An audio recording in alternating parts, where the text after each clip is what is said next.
NBA 2K just dropped their Pro Play 2K24 trailer, and there's a lot of fun stuff to look at in it. They also just dropped a lot of information, and we're gonna go over all that information in today's video, so it's gonna be kind of long. Here's my opinions, and we're gonna go one by one, starting with shot timing. Players who play on Hall of Fame difficulty or in the Rec or City will be playing with green or miss shot timing for the ultimate challenge. But team control based modes like Quick Play, My NBA, or My Team will see more forgiving shot timing, so you won't have to memorize every single player's release to the exact frame to be successful. The shot timing release time setting for NBA 2K23's has been converted to a new setting called Shot Timing Visual Cue. Now, instead of time-based, you can set your desired release point based on certain animation cues, like the jump or set point or shot release. This makes it much easier to play with players and teams you're not as familiar with. Okay, love it a lot. Hall of Fame difficulty is all I play in my career. When we go to the Rec, it's green or miss. When we go to the City, it's green or miss. I'm assuming that also means the Pro-Am is green or miss. I don't think they're gonna make the Rec more difficult than the Pro-Am. That wouldn't make sense. So I'm assuming that's all encompassing. Great idea, love it. High skill gap, let's get it. Next one, layup timing. Layup timing is now on by default, already love it, and has also been redesigned to be much more forgiving for easy finishes at the rim. I agree, that should be a thing, while also rewarding players who master it. I'm loving it. With the ability to finish tough circus layups in traffic, you'll also find that advanced layups like floaters, reverses, euros, hop steps, and scoops are much more effective this year and great tools to have as a slasher. Oh my gosh, I am in love for a moment like this. Some people wait a lifetime. Oh, you better believe it. The first build I'm coming out with, not only is it gonna be a comp point guard for the Pro-Am, it's gonna have a little bit of filet. It's gonna have a little filet mignon, if you understand what I'm saying. I'm really excited about layup timing, and I hope just like they're doing all these real animations with the Pro Play, they got the actual, I mean, if you're watching the trailer, like Kevin Durant looks like Kevin Durant in the video game. Like, that's immaculate. I can't give enough credit to that. And I'm hyped right now. Doesn't mean I'm not gonna talk about the bad stuff when the bad stuff happens, but understand there's a lot of good information 2K is rolling out with. So forgive me, but I am riding the hype train right now. Fair warning. Man, I'm coming out with the Kyrie build number one. A comp version of the Kyrie build. Dunking for dunkers on new gen consoles. You can now force controllable rim hangs from any two-hand dunk by simply keeping the sprint trigger held. When the dunker grabs the rim, down on the pro stick will give you flashy dunks to get the crowd hyped. Ooh. And wait. Down on the pro stick will give you flashy dunks to get the crowd hyped. I like that. That's how it used to be. And up, down, or down, up double throws will let you attempt contact dunks in traffic with the dunk meter. Both of them are contact dunks? Both up, down, and down, up? Is there a difference?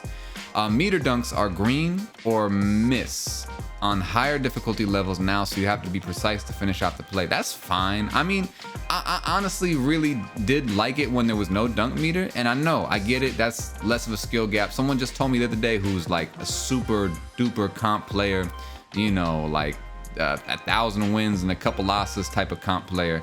He really thinks it's dumb that like a slasher can go in, doesn't have to time his shot, but someone who has to work, like tirelessly to get open for a three has to time it perfectly, or else.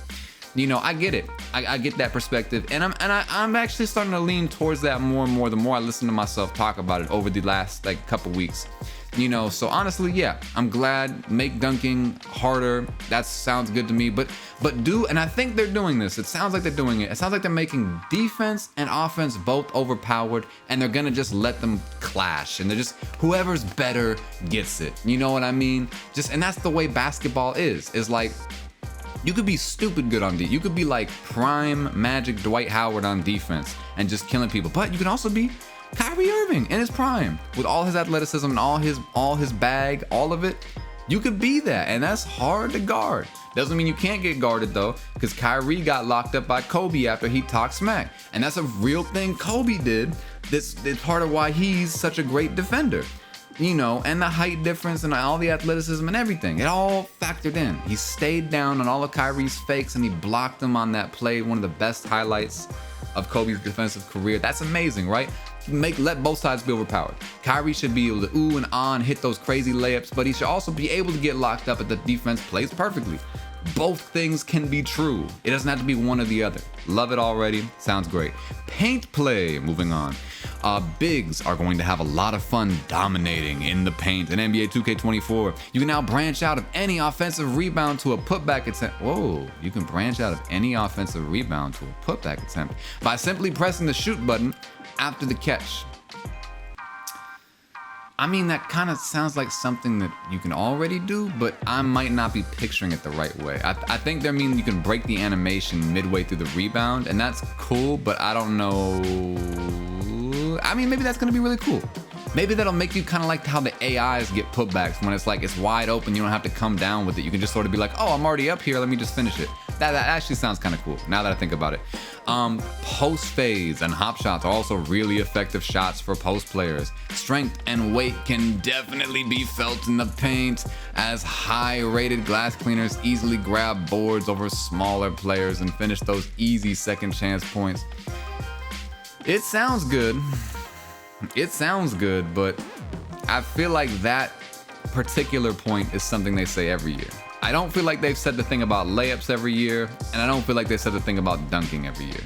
I feel like that part about strength and weight playing a huge difference is something they say every year. I'm gonna believe it when I see it, but I'm cautiously optimistic, as my friend Prince Dynamite once said. Shooting has been customized and improved for all the various modes, difficulties, and player skill levels, but in order to get high percentage shots, you need to know how to create separation with your dribbling.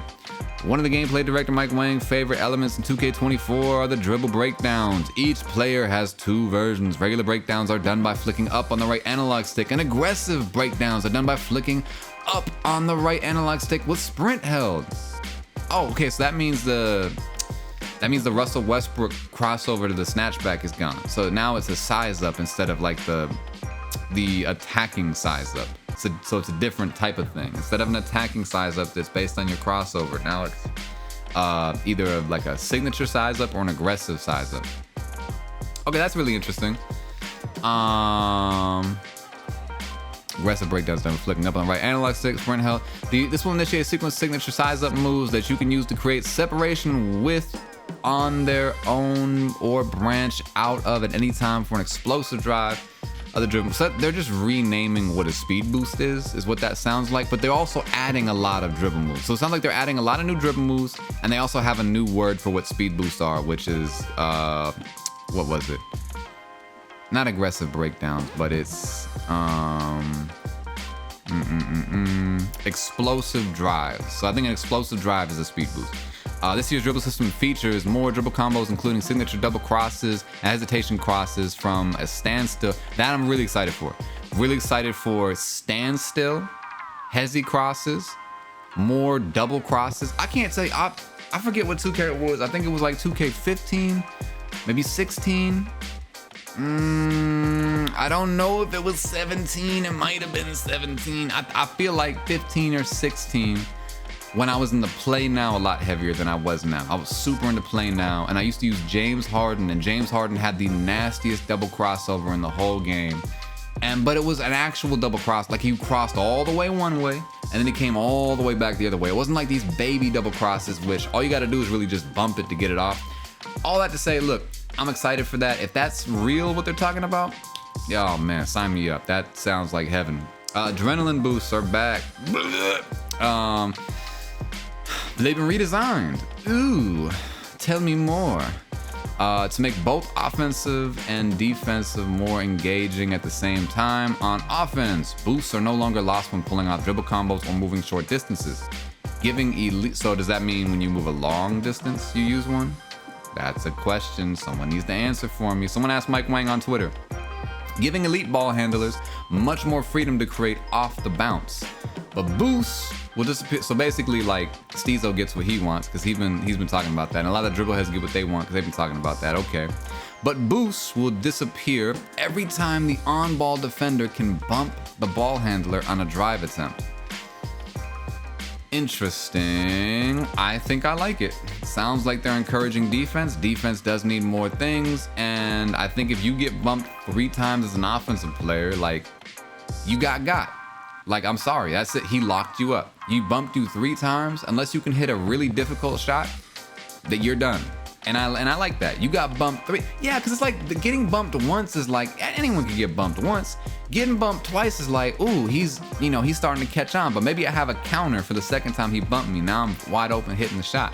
If you get bumped 3 times in one possession, either you need to give the rock up or you're getting locked up. One or the other's happening. But either way, I like that so far. Based on what it sounds like, I reserve the right to have a different opinion later.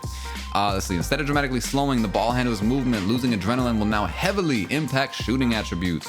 So if a good defender can clamp the ball handler down and bump them 2 or 3 times in a single possession, they'll have a really tough time scoring if they can manage to get free. Yeah, sounds good. Creating your own shot off the dribble isn't the only way to get good shots in the game of basketball. Knowing how to operate away from the ball is just as important. I agree completely, 2K. Say more. Say more about how Klay Thompson scored 37 points in a quarter on, like, what, 2 dribbles, 3 dribbles? NBA 2K24 features in-depth off-ball offense controls to perform right analog stick jukes. My friend AJ is going to be so happy.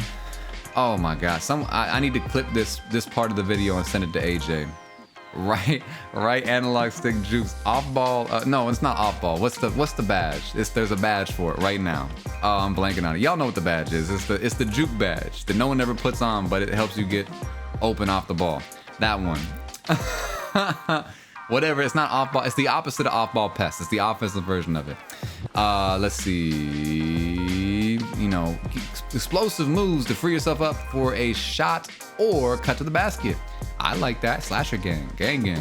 Just like the ball handler, off-ball offense also supports speed bursts by tapping the sprint trigger. I do like that because some people are fast and can abuse their speed, and some people are not so fast.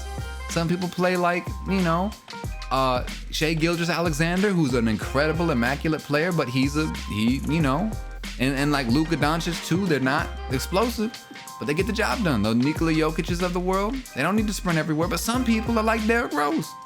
And they're gonna burn you on a backdoor cut. They're gonna do that. And it's gonna be hard to keep up with them because that's their gift. That's what they do. Let's see. Pardon me. Still sick. Getting over it. I'm almost there. These will give players a huge burst of speed to find open spots on the floor for spot-up shots or easy rim runs for dunks and layups. It sounds good again. Along with the changes to adrenaline, counter moves are big in NBA 2K24. Perimeter and paint defense are both more effective and reward players for anticipating and making good reads. Man, it all sounds good. I get nervous, but it all sounds too good almost. Defensive movement has improved on many fronts with better responsiveness, less sliding. That's a big one. I like it. I like the language you're using. You're appealing to the right crowd. This helps defenders get where they need to be. And with the much improved body up system, ball handlers will have a tough time getting free against great defenders. The improved contact can also be felt in the paint. Yeah, big defensive anchors will have much easier time putting a body on shooters at the rim and forcing tough shots. I just want to say, if all this is true and y'all suck at paint defense next year, that's a you thing, all right? I don't want to hear no centers coming up to me when I have Hall of Fame acrobat, Hall of Fame relentless finisher, and I have you jumping before I even take my second step on my layup.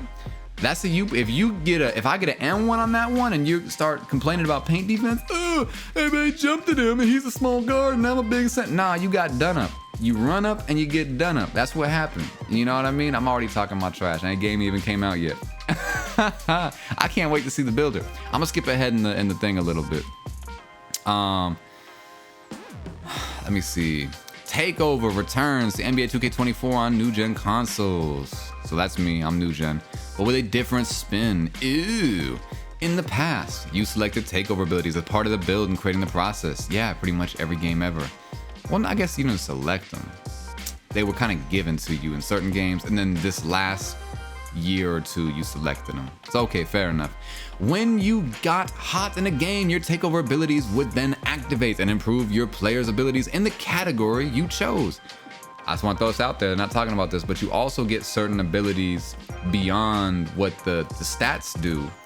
Certain things like ankle breaking shots helps you break ankles. One of the slashing takes actually gives you better dunk animate. Like the Vince Carter in the Olympics dunk cannot be done in game until you're in slash or takeover. It can only be done in slash or takeover because that's a locked animation behind that. And it used to be that way with like playmaking take 2 with ankle breakers 2 and so on and so forth. Anyways, this year, you don't assign a takeover during the build phase and instead have the ability to choose whatever you want on the fly. Some people are gonna get distracted on the fly with that. That's what it sounds like. When you fill up the takeover meter, you can pull up a menu that lets you choose between finishing, shooting, playmaking, defense, rebounding, or physicals.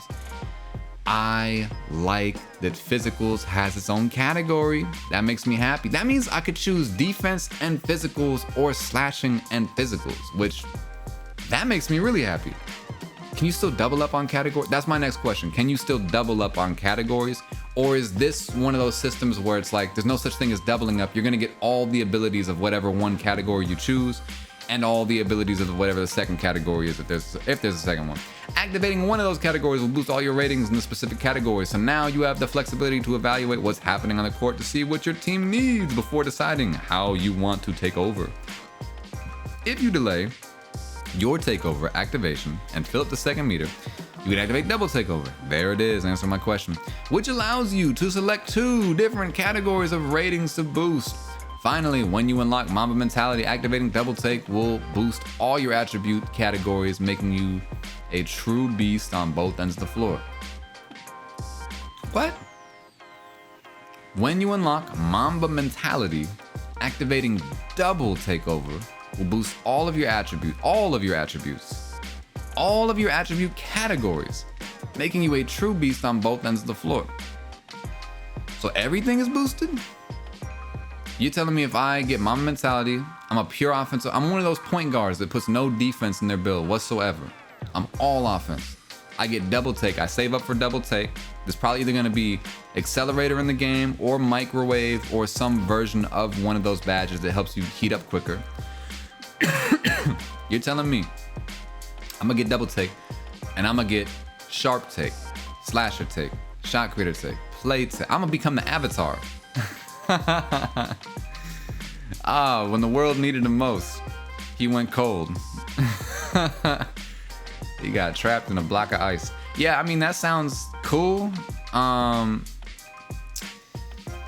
Golly, you know, 2K21 current gen or old gen, whatever you want to call it, the PlayStation 4 version. There was a badge in the game when if you made a good play on defense, it basically made everyone's takeover on the opposite team go down like drastically. And so if you got like 2 to 3 blocks in one game, you'd have the entire other team cold. And it was also a year that was really difficult to shoot, so it caused teams to basically all have to run it. Someone on your team had to run that badge because it became a game of like who can play the better defense. And if you were getting like clamped up even remotely, even on like one play out of the game, you get locked up, you're like low-key selling your team, your entire team. And I'm wondering, like, because the opposite can be true too. Like, takeover is a very strong thing. I don't know if people think about it this often, but there's a game within a game that you can play in 2K where basically like you only take, and I do this sometimes, and you'll see people commenting on my TikTok or my YouTube, oh, notice how all those ankle breaker animations were in takeover. Yeah, like, no duh though, because like it's a team sport, right? I'm playing 5s in the rec, I'm playing pro-am, I'm playing 3v3, whatever. I'm taking smart shots a lot of time, careful, collected, thought out, smart, like intelligent shots, like high IQ shots. And then once I start getting higher into my take, not even like right when I get takeover, when I have enough that if I mess up, it's not like I'm going cold, basically. I start to get my rhythm, basically. Just like in real life, I kind of start getting a little fancier. I start getting into my bag a little more. Like I'm literally heating up, my thumbs are heating up on the sticks as my player is heating up on the game. Like that's a real thing for me. It's a game within a game. Now you can do that from the very, you can do that when you're cold. You can do that from the very get-go. I kind of like that little psychological game I play. It kind of boosts my confidence as I heat up in the game. I kind of heat up with the sticks. Imagine an entire team of people in Team Takeover where everyone's got double take, which with mama mentality, and so they basically are just like a super team. They have lock, shooting, slashing, shot creating, playmaking, and physical takes all unlocked. That's a lot. That's a real lot. And if Takeover is like as good as it should be, because Takeover is a really good thing, that's a lot of things to have. Because, and I'm not so much worried about boosting the attributes. Like, yeah, you can be plus 10 boosted, maybe even plus 15 boosted, right? In every category, and you can be like really good, right, and have a huge advantage there, but you can sort of wait those types of things out. Those types of things you can wait out, but there's momentum in 2K that's really crucial to any game. Any game there's momentum. There's swings, and like 2K kind of forces swings sometimes. Like if you have the momentum, you'll hit shots you wouldn't normally hit, and if you don't have momentum, you miss shots you normally make. That's a real thing. It feels like it to me, and a lot of other people would say the same thing. I can't prove that. I don't think there's ever been a way to prove it, but it definitely feels like that for a lot of 2Ks that I played. I worry that this is sort of like if you get Team Takeover right, and everyone can jump over people like Vince Carter in the Olympics. Everyone can snatch block like, Dwight Howard in his prime. Like Dikembe Mutombo. Everyone's getting the Dikembe Mutombo blocks. Everyone's wagging the finger. Everyone can shoot from Steph Curry distance, right? Because that's limitless take. That's limitless thing. Everyone can cross people over like Kyrie Irving. All the same time. Everyone's getting those ankle breakers, right? Everyone can pass like Rajon Rondo, like White Chocolate, Magic Johnson, everyone's making those passes. That is the thing I'd be worried about, because it's like a cool idea until you get a whole team of people that are all like good at the same time. And especially if there's a way to abuse it, because like there have been badges in the past, like there was a flashy passer badge back, I don't know if it was 2K20 or 19 or 21 or 22. Well, I don't think it was 22. It was either 21, 19, or 20. One of those three games. There was a flashy passer badge where basically if you like flash it to your teammate, he hit the shot, it gives him like almost an entire takeover off of one shot. His takeover's full in 2 shots, and then there's like either team takeover or double take or whatever the maximum was for that game with 3 shots, basically. So that to me is what I'm worried about, because if there's a way to abuse takeover, and hear me now, there's a playmaking take. People don't run it very often, but there's a playmaking take that boosts all your teammates' takeovers. So every time they make a shot, all their things goes up exponentially. Imagine that badge starts becoming important again, because now you can unlock somebody's ability on every aspect of the basketball court. And don't get me wrong, there's players that, like, when they're hot, they impact every part of the game. And I do like if you had to make a player, maybe not in the builder your player can do everything, but if you get hot, your player suddenly can do everything. That's kind of cool if you think about it like that. So I guess my concern is like the balancing of the builder versus this takeover. Is the takeover going to be too overpowered? How long is the takeover going to last? I like longer takeovers. I liked it back in 2K19 when I could choose between a double takeover, have it for like a regular amount of time, but I have 2 different things I'm in takeover with, or pure takeover, where it's like, 1.5 times as long or twice as long, of how long I have it for. But I am like, I can kill for that entire amount of time. So instead of like a minute, I have like a minute and a half of game time, or 2 minutes of game time. That's a cool concept right there, and I kind of missed that. I wonder what badges they're gonna have to amplify takeovers, if Juice is gonna be back, if Accelerator, if all those types of things. You know what I mean? I have a lot of questions. This video's been very long, so there's been a lot of information. I appreciate y'all for sticking it out. What do y'all think in the comments down below? Is this a W? I think it's a W. But you can think differently. What parts of this do you like the most? What parts of this are you most excited for? What parts of this are you the least excited for? Leave a comment down below, like the video, and as always, if you're new, subscribe and have yourself a wonderful rest of your day. I'm out of here.